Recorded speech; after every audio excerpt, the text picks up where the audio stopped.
नमस्कार दोस्तों, cook with Nita में आपका स्वागत है। फ्रेंड्स, आज हम बनाने जा रहे हैं पम्पकिन फ्राई की रेसिपी। इसे आप राइस के साथ खा सकते हैं, बहुत टेस्टी लगता है। हमने हाफ केजी पम्पकिन लिया है, उसे मीडियम पीसेस में काट लिया है। अब एक बड़े ऑनियन को हम स्लाइसेस में काट लेंगे और कुछ गार्लिक क्लोव्स लेंगे और कुछ करी पत्ता और रेड चिली लेंगे। अब इसे हम ऑयल गरम करेंगे कढ़ाई में। उसके बाद हम थोड़ी क्वांटिटी में ऑनियन, गार्लिक, रेड चिली और करी लीव्स डाल के इसे फ्राई करेंगे और आधा ऑनियन हम रख देंगे, बाद में यूज़ करेंगे। अच्छी तरह फ्राई होने के बाद इसमें हम पम्पकिन के पीसेस ऐड करके उसे भी अच्छी तरह फ्राई करेंगे।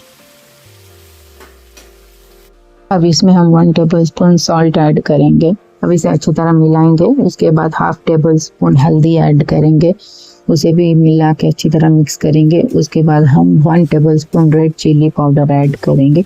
ऐड करने के बाद इन सभी को अच्छी तरह मिला के इसे थोड़ी देर पकने देंगे। फ्रेंड्स, सभी मसालों को डालने के बाद पम्पकिन को थोड़ी 10 मिनट के लिए फ्राई करेंगे ताकि पम्पकिन जल्दी से पक जाता है। इसमें हम 1 टेबलस्पून शुगर ऐड करेंगे। शुगर से पम्पकिन की करी में एक अच्छा सा टेस्ट आता है। अब हमने जो ऑनियन, गार्लिक और ये सब करी लीव्स जो बचा के रखा था, अब उसे हम ऊपर से डाल के हल्का सा फ्राई कर लेंगे ताकि हम जब भी सब्जी खाएं तो हर बाइट एक क्रंचीनेस फील हो। हमने जो मसाले डाले हैं पम्पकिन में, पम्पकिन क्या करता है कि उन मसालों का एब्जॉर्व करके अच्छे से पम्पकिन पकता है, तो उस मसालों का फ्लेवर पम्पकिन करी में अच्छा आता है। लीजिए फ्रेंड्स, हमारी पम्पकिन फ्राई करी रेडी है। अब इसे हम एक प्लेट में निकाल लेंगे।